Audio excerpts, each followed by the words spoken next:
बात बताइए, कुछ दान करो ना। ओ यार मेरी गैम फंसी हुई है, तू ऐसे कर वो सामने वाले गले से 10-20 उठा ले जा अब।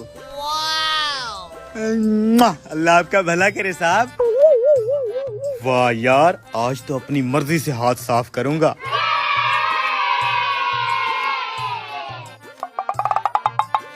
हैं?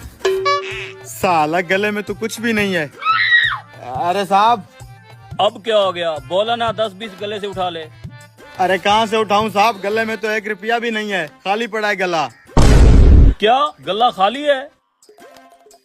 ये देखें साहब। ओ तेरी की, ओ तूने मेरा गला उठा लिया है। मैंने तुझे कहा था 10-20 उठाने हैं, कहाँ है तेरा कटोरा?